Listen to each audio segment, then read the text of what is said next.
2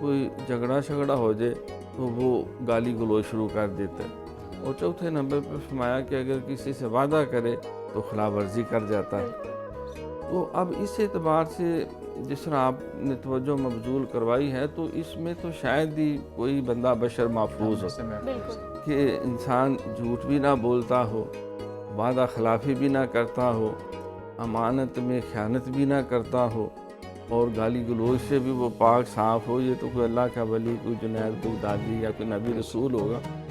اس وجہ سے قرآن پاک میں آپ حیران ہوں گے کہ اتنا شاید کافروں کا ذکر نہیں کیا گیا، جتنی منافقت کو بار بار اس کی متعدد شکلیں جو ہیں، کم و بیش 16 کے قریب تو قرآن نے بیان کی، اور فرمایا محبوب اس کے علاوہ بھی کئی منافق ہیں۔ تو یہ دو رخا پن جو ہے، یہ اس کو کہتے ہیں عملی منافق۔ ہوتے بیچارے ہمارے جیسے گناہگار، ہم مسلمان ہی ہیں، لیکن عمل کی کمزوری جو ہے وہ اس کے اندر دھار آتی ہے۔ تو اس اعتبار سے یہ جتنا کبھی جرم ہے، اتنا اس درجے میں اس کو لیا نہیں جاتا، حالانکہ لینا چاہیے، کیونکہ اس کی قباحتیں بہت زیادہ ہیں۔ جو بددیانت ہے، آپ محسوس کر سکتے ہیں کہ ہر بندہ کسی نہ کسی درجے میں اس کو امانت سونپی جاتی ہے، کسی کو عہدہ دیا جاتا ہے، اقتدار دیا جاتا ہے، کوئی اختیار دیا جاتا ہے کہ بھئی تو نے کسی کو بعض کا اچھی باتوں کا تحفہ دیا جاتا ہے، کسی کو کوئی اپنا راز ایک خیر خواہ سمجھ کے بتا دیتا ہے، اس کی محافظت کرنی۔ تو اگر وہ اس میں خیانت کرے تو کتنی خرابی پیدا ہو، کس قدر تباہی پھیل جائے۔